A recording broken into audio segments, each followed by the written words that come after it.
Rien. Donc, pendant 20 ans, on n'a pas construit les rails, on n'a pas construit l'autoroute, on n'a pas fait des petites routes. Même la route Lomé-Anéron, là, c'est une route très mal faite. Les spécialistes vont vous dire, la route Lomé-Anéron, on a beaucoup crié avant que elle ne soit peut-être achevée dans l'état qu'elle est aujourd'hui, mais c'est une route très mal faite. Demandez aux experts, ils vont vous dire. Donc, on se retrouve aujourd'hui dans un pays où il n'y a même pas d'infrastructure. Il n'y a aucune route aujourd'hui que vous pouvez citer en référence au Togo. Aucune. Aucune. Donc, je voudrais revenir sur la question de la route internationale Lomé-Sékassé pour demander à M. Faure Gnassingbé de ne pas dormir sous ses promesses. C'est lui qui a fait la promesse. Puisqu'il est là, il ne veut pas partir, il faut qu'il travaille. J'ai toujours dit, il est là, d'accord, il n'a qu'à travailler. Il ne veut pas partir, d'accord. Il a le pouvoir à vie, mais il faut qu'il travaille. Dans les autres pays, les gens travaillent. Et les gens travaillent en si peu de temps. Les gens travaillent en si peu de temps. Oui, on va lui faire la VAR. De temps en temps, on va lui rappeler ses propres engagements. Ce n'est pas normal. On va lui rappeler ses propres engagements. Donc aujourd'hui, vous avez un pays qui n'a pas de route. La route Lomé-Fogan, enfin, les gens ont détourné l'argent. La route telle qu'elle était prévue, elle s'est rétrécie. L'argent a disparu. On a arrêté les journalistes dans cette affaire. Des journalistes qui ont dénoncé ces trucs-là. On a arrêté les gens. Il y a des ministres qui étaient impliqués dedans, qui ont pris leur part, qui sont aujourd'hui tranquilles. Impunité totale. Le ministre Nielsa Onyanfam, il s'est justifié au Parlement en racontant des histoires sans tête ni queue. Personne ne l'a inquiété. Il est à Kakaveli là-bas. Il joue chaque soir le tennis là-bas sur le terrain de Togo Télécom. Personne ne l'inquiète. Parce qu'il n'a pas bouffé seul. Si on le protège, c'est parce qu'il a amené une grande partie à quelqu'un qui est plus élevé que lui. Le ministre Ayasson, pareil. C'est pareil. Donc voilà l'état de notre pays aujourd'hui. Et ça doit nous inquiéter. Ça doit nous inquiéter. Parce que tous les jours que Dieu fait, ceux qui font le trajet vers le nord, il y a des gens qui font des accidents. Il y a des gens qui enterrent des frères et des sœurs tous les jours. Parce que quelqu'un est mort par accident. Parce que quelqu'un a eu des problèmes. Parce que la route est mauvaise à un endroit donné.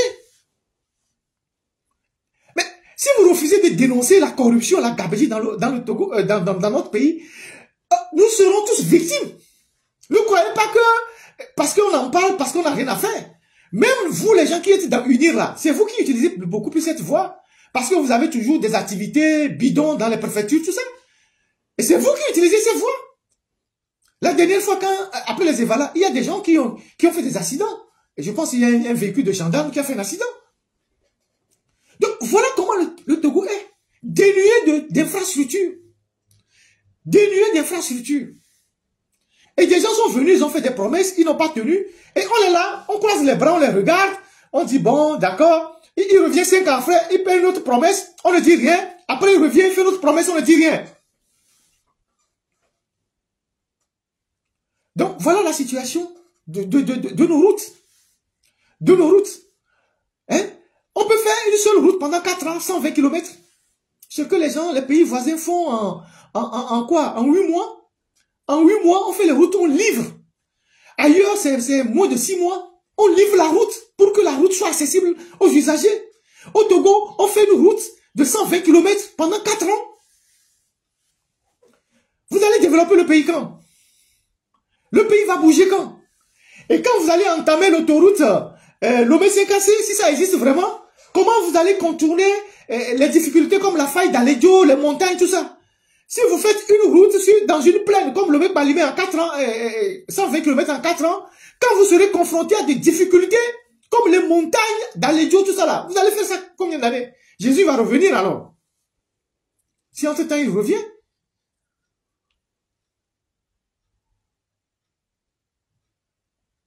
Donc, la nationale numéro 1, elle fait énormément de dégâts. Ce n'est plus une route, c'est une piste. Elle est comme ça, telle qu'elle a été tracée par le colon. Je vous ai dit que je vais vous lire des archives ici. Les dimensions de la route Lomé-Sékassé, à part quelques agrandissements à certains endroits, elle est de la même manière que le colon l'a tracé. L'allemand, après les Français. Ce sont les mêmes dimensions. Ça veut dire qu'on n'a même pas évolué. La seule différence, c'est que quand le colon l'a tracé, il n'a pas goudronné, il n'a pas bitumé. Ce sont les mêmes dimensions. Ça fait plus de 80 ans. Tel que le colon l'a tracé, nous ne l'avons pas agrandi. Et pourtant, ce ne sont pas des richesses qui manquent dans notre pays. Ce ne sont pas des ressources qui manquent dans notre pays. Toutes les recettes de ces ressources, ça va où? Pour qu'on ne puisse pas goudronner une seule route qui dessert un pays, petit pays du sud au nord.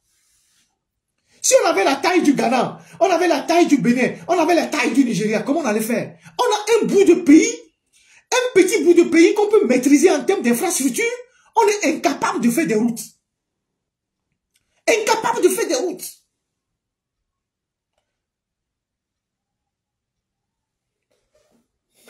Franchement, si l'État du Togo ne vous inquiète pas, c'est que si l'État actuel du Togo, la situation actuelle du Togo, avec tout ce qui se passe au Togo, et avec la famine, ça c'est aussi un autre sujet, avec la famine qui envahit les maisons, vous ne pouvez pas imaginer le nombre de Togolais qui envoient des messages pour dire, on n'a pas mangé aujourd'hui, on ne mangera pas demain, il faut nous aider, on n'a rien. Avant, c'était quelques individus. Aujourd'hui, c'est massivement que les gens demandent. On n'a pas mangé aujourd'hui, on n'a pas de quoi manger. La famine est partout. Si l'État du Togo aujourd'hui ne touche pas notre cœur, si l'État actuel du Togo ne nous réveille pas, c'est qu'on a perdu de notre humanité. On a perdu notre patriotisme. Les gens doivent se réveiller.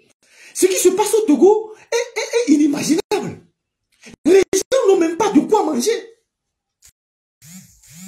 Les gens n'ont même pas de quoi manger. Les gens sont devenus des mendiants. Et pourtant, il y a des gens qui ont du boulot. Mais ce qu'ils gagnent au boulot ne suffit même plus pour prendre en charge une vie mensuelle. Donc les gens sont obligés d'être des mendiants. Juste pour joindre les deux bouts. Mais ça ne choque personne. Les gens sont là, les gens vous demandent 500 francs, 1000 francs, 2000. Ne serait-ce que pour manger dans la journée. Mais dans ce même pays, vous avez des dirigeants qui accumulent des milliards. Qui s'amusent avec l'argent. Vous avez des fonctionnaires qui sont milliardaires. Et ça ne vous choque pas. Ça ne vous dit rien, personne. Les gens sont là pour dire non, nous, voilà. Presque tous les Togolais sont devenus des mendiants. Les gens ne vivent plus. Les gens survivent. Les gens survivent. Et les difficultés s'accumulent tous les jours. La vie devient chère. Et le bas peuple est écrasé par la misère. Vous ne pouvez pas imaginer comment des Togolais demandent de l'argent chaque jour pour vivre. Ils perdent donc leur dignité. Parce que celui qui demande de l'argent pour vivre, il perd sa dignité. Pendant ce temps, vous avez une classe en haut de la pyramide, un petit groupe, une minorité comme eux-mêmes disent, qui accumule les milliards et qui les sortent du pays pour aller les stocker dans les banques à l'étranger. Et ça ne dit rien. Ça ne nous dit rien.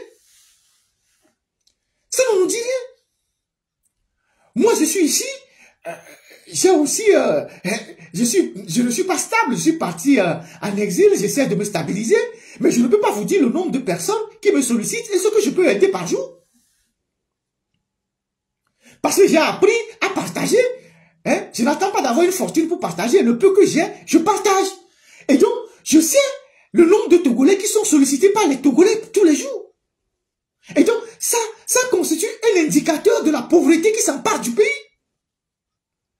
Et ça ne nous dit rien. On ne continue pas à applaudir les gens qui pillent le pays. Parce qu'on a une couleur de parti politique. Parce qu'on est unis. Parce que c'est un frère de village. Parce que c'est un cousin. Parce que c'est un baron.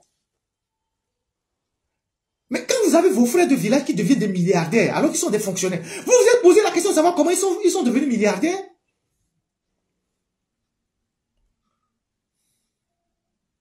C'est ça la difficulté. C'est ça la problématique aujourd'hui du Togo. C'est ça la problématique que nous avons au Togo aujourd'hui. C'est ça la problématique qu'on a au Togo. Donc, si on ne fait rien pour inverser la tendance, mais ce qui va se passer dans les prochains jours dans ce pays Mais c'est sûr, on ne peut rien contrôler. On ne peut rien contrôler. Au Togo, aujourd'hui, il n'y a pas d'argent qui circule. L'argent ne circule pas dans le pays. La minorité a bloqué tous les circuits d'argent. Les entrepreneurs sont en faillite. Les gens qui font les petits jobs, il n'y a plus rien. Les impôts sont par ici, l'OTR par là. Les gens ferment. Donc les gens ont toutes les difficultés à s'en sortir. Les gens n'arrivent pas à gérer, à joindre les deux bouts. Ils sont écrasés par les impôts. Ils sont écrasés par les taxes. Ils sont écrasés par les mairies aussi qui ont les taxes partout. Donc les gens sont en train de fermer les entreprises, de former leur petit business. Donc les gens ont des difficultés. Certains ont pris des prêts dans les microfinances, ils n'arrivent pas à rembourser. Les gens sont dans des difficultés terribles au Togo. Pendant ce temps, vous avez des dirigeants qui sont au champagne, qui sont dans la fête, qui sont... Mais attendez.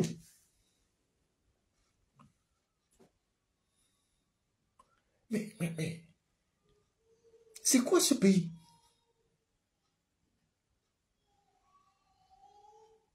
C'est quoi ce pays?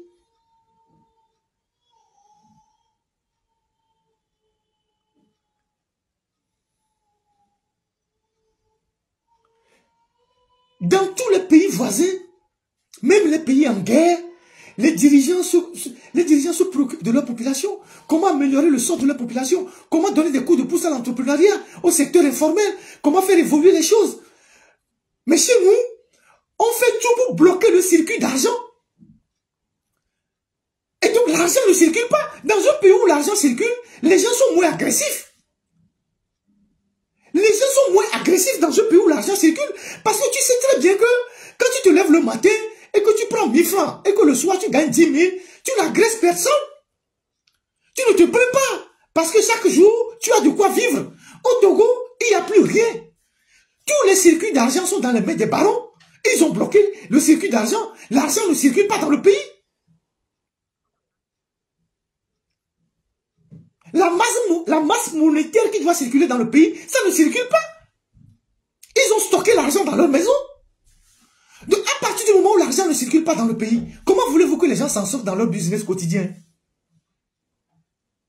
Parce que le circuit d'argent, c'est un circuit économique. Il faut que, je sais pas, il faut que la vendeuse d'Aïmolou puisse vendre à Aïmolou pour aller acheter la tomate et que l'agriculteur puisse vendre la tomate, ainsi de suite. C'est une chaîne. C'est une chaîne. Donc, une fois que les affaires sont bloquées quelque part, ça agit sur toute la chaîne. Aujourd'hui, les Togolais sont asphyxiés. Les gens sont asphyxiés dans leur propre pays. Donc, voilà la situation. Vous voulez quoi? Et ça va durer jusqu'à quand? Quand vous avez des dirigeants qui sont devenus autistes, qui ont les oreilles bouchées, qui n'écoutent personne, qui ne se préoccupent que de leur fauteuil présidentiel, de leur pouvoir, d'arrêter les gens, d'étouffer les gens, de traquer les gens, de piller le pays, d'amener des soi-disant investisseurs, des bandits pour piller le pays, d'endetter nos banques, d'endetter donc le pays.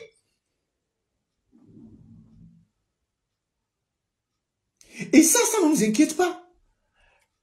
Ça ne nous inquiète pas. Nous sommes là à nous amuser.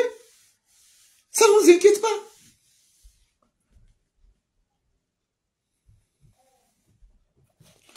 Donc voilà ce que je voulais partager avec vous sur les routes au Togo.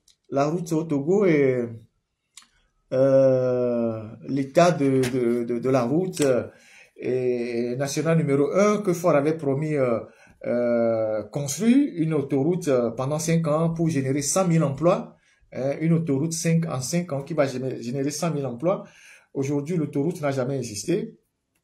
Et naturellement, les 100 000 emplois aussi n'ont jamais été créés. Et la route qu'on a aujourd'hui de Lomé à Saint-Cassé, ce n'est pas une route.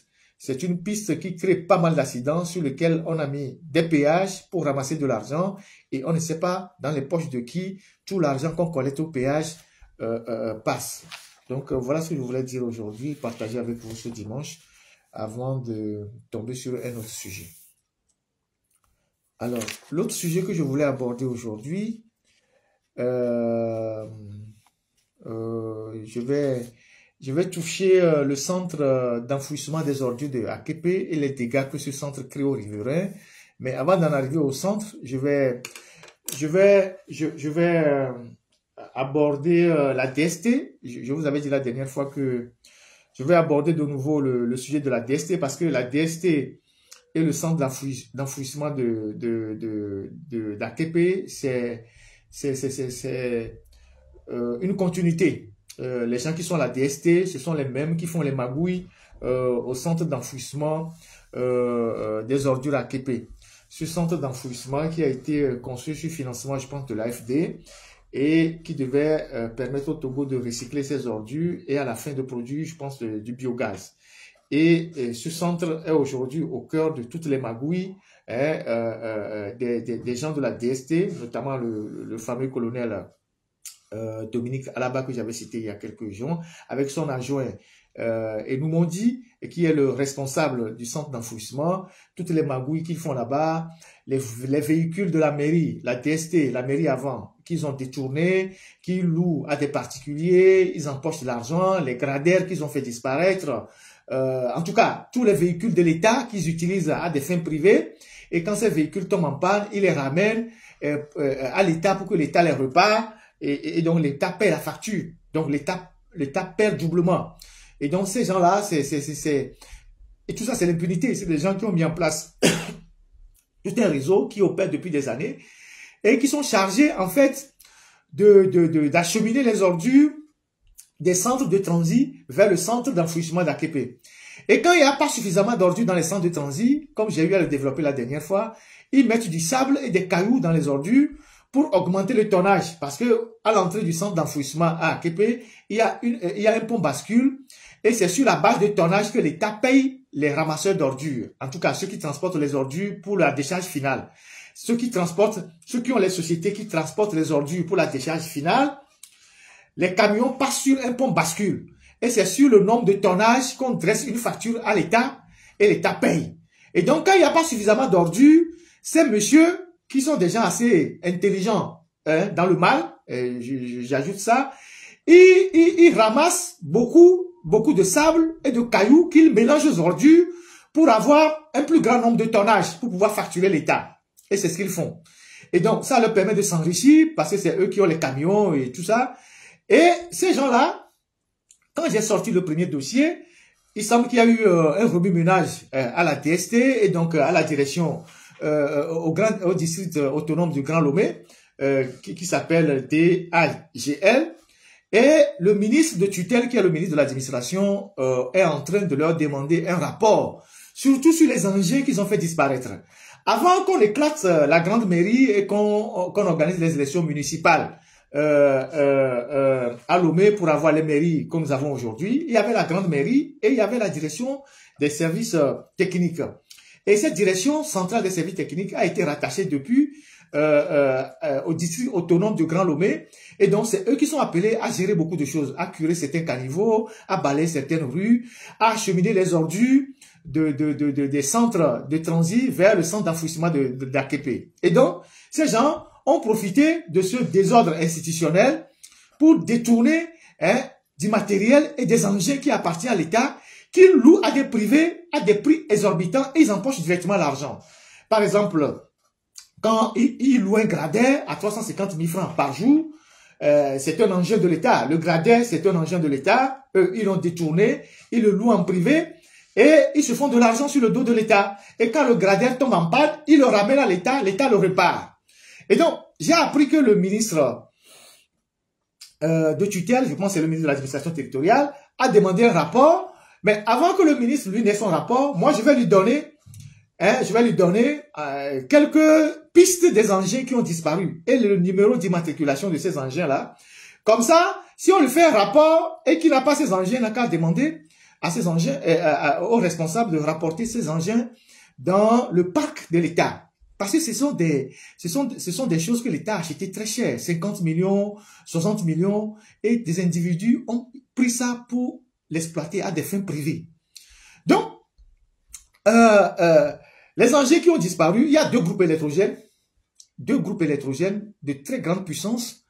La marque de l'un des groupes, c'est GNSET, et le deuxième groupe, c'est J33. Ces deux groupes ont disparu. C'est des groupes qui étaient au niveau de la mairie centrale.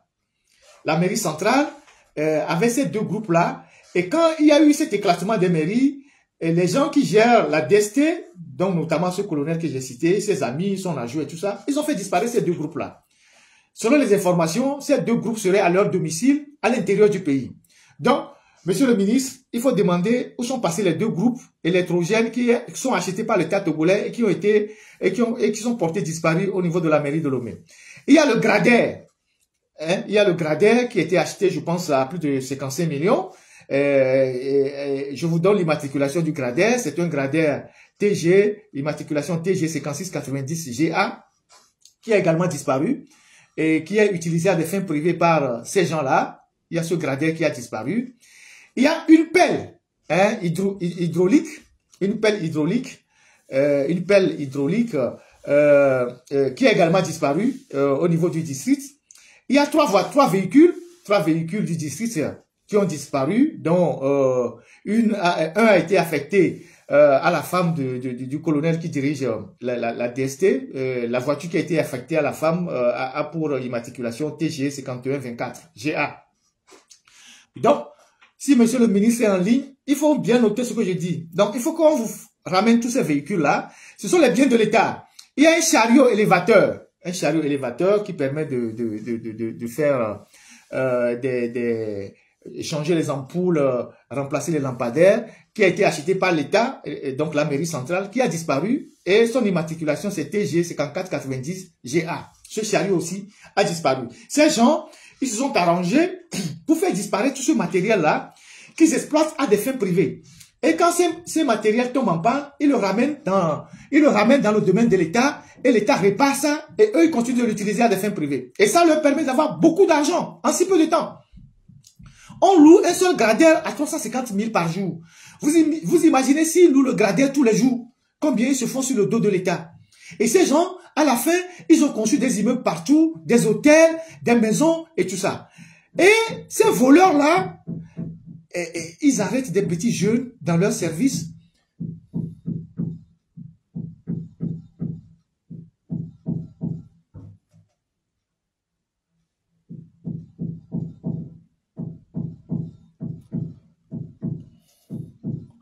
Je pense que le live a un problème. Je ne sais pas d'où vient le problème.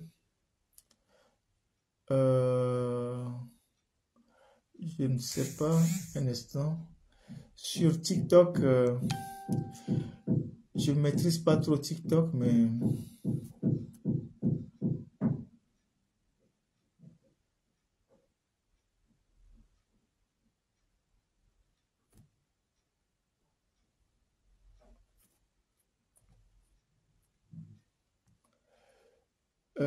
pour les gens qui sont sur TikTok, je pense que on a un gros souci.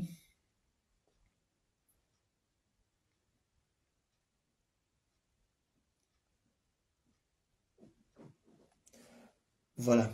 Et donc, je pense que le live est attaqué, mais bon, c'est pas grave. C'est pas ça qui nous va nous décourager. Donc, voilà. Voilà ce que je voulais partager avec vous sur la DST, la Direction des services techniques du district autonome du Grand Lomé. Et il faut que l'État demande des comptes à ces gens-là, parce que ce sont des biens publics. Si vous dites que vous voulez lutter contre la corruption, des gens sont en train de voler à ciel ouvert l'État, les gens sont en train de s'enrichir sur le dos de l'État, mais vous ne leur faites rien parce que, justement, c'est des gens qui ont la carte du parti au pouvoir, c'est des gens qui sont avec vous, c'est des gens qui accordent des avantages à des gens dans le système, et donc, on regarde tout ça, et puis on se tait. Et finalement, Lomé est rempli d'ordures, même les ordures qu'ils doivent enlever, ils n'enlèvent pas régulièrement les ordures, ils remplissent plutôt les camions de cailloux et de sable pour pouvoir augmenter les tonnages au centre d'enfouissement d'Akepe pour se faire de l'argent sur le dos de l'État. C'est pas normal. Les crimes économiques doivent être punis sévèrement. J'ai vu les gens de UNIR qui disent qu'ils sont en partenariat avec le Parti communiste chinois. En Chine, les criminels économiques, on les passe par les armes. Soit ils ont la peine de mort, soit ils ont la peine à perpétuité. Si vous allez travailler avec les Chinois, si vous avez un partenariat avec les Chinois, copiez quand même ce que les Chinois font de bien. Comment vous pouvez être en partenariat avec le Parti communiste chinois qui, lui, punit sévèrement ces corrompus et vous faites la promotion des corrupteurs? Demain, comme un ami a l'habitude de le dire, si UNIR décide si on décide vraiment de faire une lutte contre la corruption, à la prochaine réunion d'UNIR, il n'y aura personne. Parce qu'on va arrêter tout le monde. Parce que les gens sont mouillés. On va arrêter tout le monde. Mais la corruption détruit le pays. Sur toutes ses formes. Sur le plan moral, sur le plan, je ne sais pas, des valeurs, sur le plan économique. Mais la corruption détruit le pays. Et donc vous avez en face de vous, tout le monde le voit, des gens qui s'enrichissent à la vitesse de la lumière, qui construisent des immeubles partout à Lomé et personne ne les inquiète. Personne ne les inquiète. Parce que il y a un parapluie atomique au-dessus des corrompus au Togo, garanti par Fonia Singbe lui-même. C'est lui qui est leur protecteur, puisque depuis 20 ans, il n'a jamais arrêté personne. Et pourtant, les scandales au Togo s'accumulent. C'est pas normal. Donc, voilà les dérives qui se passent au niveau de la DST. Et j'invite ceux qui sont sur TikTok à peut-être, comme on a l'habitude de le dire, à réagir sur le direct pour éviter les signalements. Moi, je suis pas habitué, mais bon, j'apprends aussi de temps en temps. Et il semble qu'il faut réagir souvent pour éviter les signalements. Bon, voilà. Et donc, voilà pour ce qui se passe au niveau de la DST. Et de la DST, je profite pour toucher, concernant le ramassage des ordures, pour toucher un incident qui a failli avoir lieu il y a quelques jours dans un quartier de Lomé qui dépend de la commune Golf 5 de M. Aboka. Je vous ai parlé ici de la volonté de M. Aboka de se débarrasser de tous ces jeunes-là qui ramassent les ordures avec les tricycles dans les quartiers et de les remplacer par une société dont certaines langues disent qu'il est l'initiateur et parce qu'il a acheté des camions et il veut ramasser les ordures lui aussi à son tour. Sauf que le problème n'est toujours pas réglé, il y a toujours des escarmouches, des malentendus et surtout que la nouvelle société, les prestations qu'elle prévoit, le coût de ces enlèvements d'ordures est beaucoup plus cher que ce que les jeunes font. Alors, les responsables de la mairie Golf 5, je ne sais pas si c'est eux tous ou bien certains, qui sont décidés à éliminer ces jeunes-là et à récupérer leur business, sont en train d'aller vers une confrontation avec les jeunes. Et si on ne prend pas garde, ça risque de dégénérer. Et je vous explique pourquoi. La mairie de Golf 5 a recruté des loubards. C'est comme ça que je les appelle, c'est des loubards. Généralement appelés des gros bras. Dans un pays normal et organisé, quand une mairie veut agir, elle utilise les forces de l'ordre. Elle utilise la force publique. Aucun maire, sur le plan légal, ne peut aller recruter des bandits, des gros bras et les utiliser à des fins publiques. C'est vrai que dans la jungle qu'on voit des choses comme ça. Dans un pays normal, le maire requiert la force publique pour agir. Si jamais il faut agir et rétablir l'ordre quelque part. Aucun maire ne peut aller solliciter des gros bras pour aller mettre de l'ordre quelque part. Les gros bras, c'est pour les boîtes de nuit. C'est pour les boîtes de nuit, les videurs dans les boîtes de nuit, et puis bon, quelques spectacles où on a besoin de la sécurité privée, on peut solliciter les gros bras.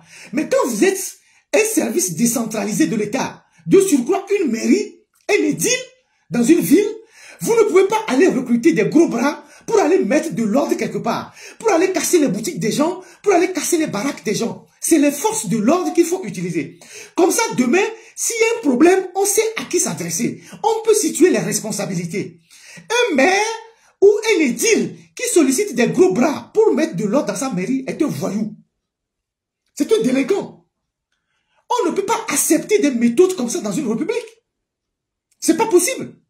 Donc, les responsables de la mairie Golf 5 sont allés chercher des loubards dans ce qu'on appelle les gros bras. Ils sont rémunérés sur le budget de la mairie pour aller s'attaquer aux jeunes qui ramassent les ordures avec les tricycles.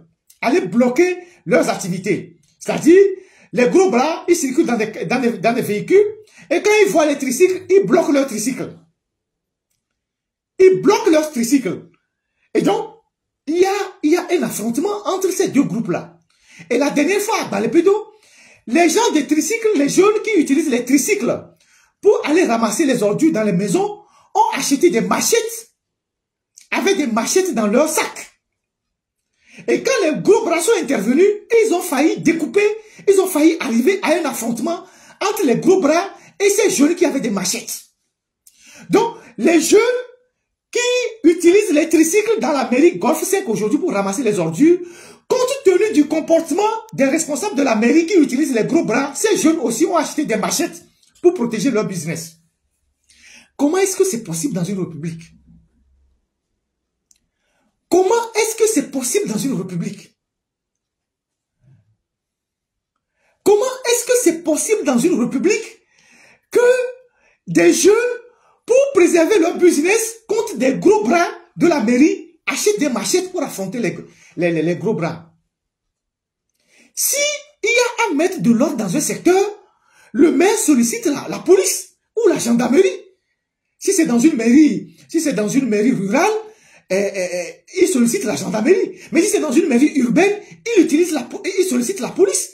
Et la police met les forces de l'ordre à la disposition du maire pour aller mettre de l'ordre quelque part. D'où vient que des maires ou un maire ou un conseil municipal peut aller chercher des gros bras pour aller casser les boutiques des gens, les baraques des gens, soi-disant en train de mettre de l'ordre. Il n'y a que dans un état voyou qu'on peut avoir des choses comme ça. Parce que demain, s'il y a des responsabilités, qui on poursuit? Si un gros bras meurt dans cette opération de déguerpissement, qui est responsable? Si un policier est blessé, on sait que l'État va situer les responsabilités. Si un policier se blesse dans une opération, l'État va faire une enquête et situer les responsabilités. Mais si un gros bras se blesse ou un gros bras trouve la mort, qui est responsable de ça? C'est le maire qui l'envoie dans une opération illégale. Donc, que la mairie du Golfe 5, Aplaou Gakli, recrute des gros bras pour aller s'attaquer à des jeunes qui utilisent les tricycles, qui ramassent des ordures parce que le maire veut imposer sa société. Maintenant, ça risque de dégénérer en affrontement parce que ces jeunes, en prévision des agissements du maire, ont acheté des machettes. Et la dernière fois, dans le pédo, ça a failli finir à coups de machettes entre les gros bras et ces jeunes qui poussent les tricycles. Dans quel pays on peut avoir ça? Ça doit nous inquiéter. C'est des indicateurs qui montrent que la République est en train de partir en couille, en vrac. Parce que vous avez des gens qui ont un périmètre de pouvoir, qui sont convaincus de l'impunité qu'on leur garantit et qui se permettent tout et n'importe quoi. Ce n'est pas normal. On a plein de commissariats à Lomé. On a plein de commissariats à Lomé. Si une municipalité veut mettre de l'ordre quelque part, elle sollicite les forces de l'ordre. On ne peut pas aller solliciter des bandits, hein, des loubards qu'on appelle des gros bras. On leur donne peut-être un peu de sourabi ou de la bière. On leur paie 10 000 par jour ou 10 000 francs en une journée pour aller casser des boutiques des gens, pour aller casser des baraques des gens. Ça se passe dans quelle république? Donc, le ministre de l'administration est interpellé. Le président de la République est interpellé. Parce qu'un jour, vous allez vous lever, il va y avoir des affrontements dans certains quartiers entre les ramasseurs d'ordures et des gros bras et des affrontements avec des machettes.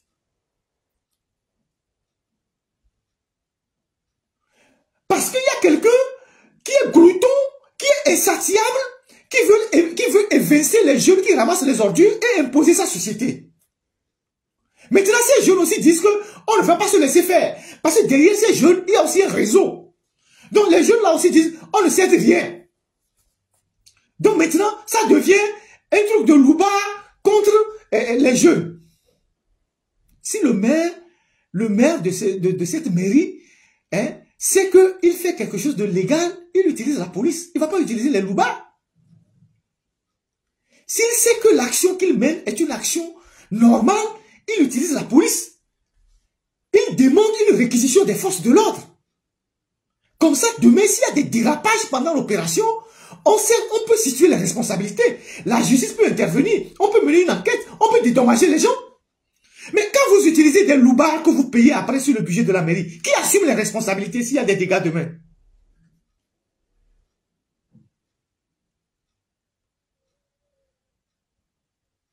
Qui assume les responsabilités? C'est ça, ce qui se passe aujourd'hui. Donc, il y a 3 jours, vers la Balepédo, il a failli y avoir un affrontement entre les jeunes qui poussent les tricycles et les loubards. Et les jeunes ont brandi des machettes. Donc, ces jeunes qui ont les tricycles, désormais, ils poussent leur tricycle dans leur sac, il y a des machettes. Parce qu'ils savent que à tout moment, les loubards de la mairie vont venir les bloquer dans leurs activités. Donc, en prévision de leurs interventions, ils ont des machettes. Vous pensez que les jeunes vont sortir des machettes contre la police ou la gendarmerie? Jamais. C'est parce que ces jeunes savent que les autres là, c'est des loubards, qu'ils agissent dans l'illégalité, qu'eux aussi sont allés acheter des machettes. Si c'est la police ou la gendarmerie qui intervient, en tout cas, si ce sont les forces de l'ordre qui ont une autorisation formelle pour mettre de l'ordre quelque part, personne ne va les affronter avec des machettes. Si vous affrontez un policier avec une machette, c'est outrage à l'autorité. On vous prend, on vous menotte. C'est ça. Donc, quand vous avez une municipalité qui recourt à des bandits pour mettre de l'ordre dans la municipalité, il y a un problème. Ça veut dire que l'État même n'existe plus. L'autorité de l'État n'existe plus.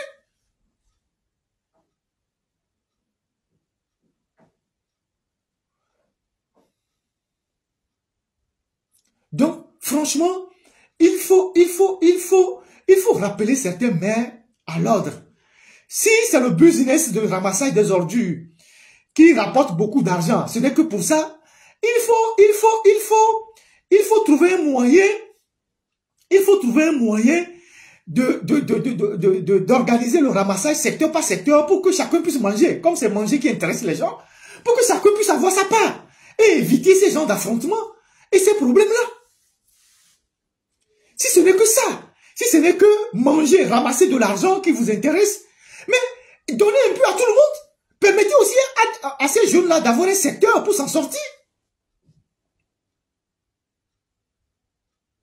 Évitez de vouloir tout prendre, de vouloir tout arracher au jeu et de finir par créer ce que vous êtes en train de créer là. Ceux qui utilisent des machettes aujourd'hui pour se défendre, demain ils peuvent devenir une milice dangereuse pour la République. Les loubards que vous utilisez, souvent ces loubards-là, on les voit souvent dans les affaires de terrain que les huissiers utilisent pour aller casser les maisons des gens dans les conflits fonciers. Maintenant, c'est une mairie qui utilise les loubards pour aller s'attaquer à d'autres personnes. C'est pas normal. Donc, il faut que l'État il faut que l'État reprenne ses prérogatives. J'ai toujours parlé de ces petits Mussolini qui sont partout. Les gens qui ont une parcelle de pouvoir et qui pensent qu'ils sont des dieux vivants parce qu'ils sont dans une île, parce qu'ils ont posé souvent des actes. Il y a l'impunité totale. Donc, ils se permettent tout. Ces petits Mussolini qui sont dans l'administration, qui sont l'administration concentrée ou déconcentrée, qui pensent qu'après eux, c'est le bon Dieu, qui font ce qu'ils veulent envers les citoyens.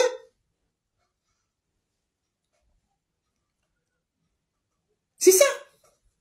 Il faut arrêter ces dérives-là. Sinon, la paix civile sera menacée demain. Sinon, la cohésion sociale sera menacée demain. Parce que pour ces jeunes qu'on veut évincer, c'est une question de survie. Eux aussi, ils font ça pour vivre. Il n'y a pas de boulot dans le pays. C'est le ramassage des ordures qui leur permet de vivre. Certains de ces jeunes ont fait des prêts pour acheter des tricycles. Et pour rien au monde, ils ne vont pas lâcher le business pour le maire avocat. Donc, il faut quand même à un moment donné arrêter la gloutonnerie et remettre de l'ordre dans tout ça.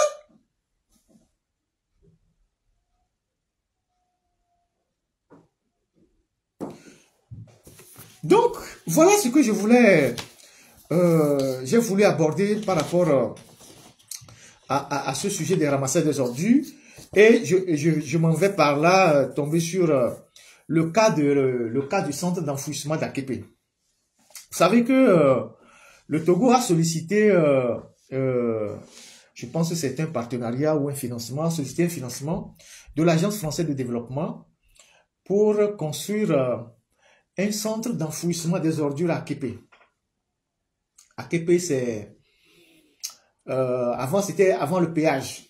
Avant le péage, quand l'ancien péage, quand vous arrivez à Zanguera, après le chaos, vous avez l'ancien péage et vous tournez, je pense, à gauche, une voie bitumée, et vous allez au centre d'enfouissement qui est à Képé. Je n'ai pas encore en idée combien d'hectares ils ont pris à l'époque. Je sais que c'est beaucoup d'hectares qu'ils ont pris pour construire ce centre d'enfouissement des ordures à Képé.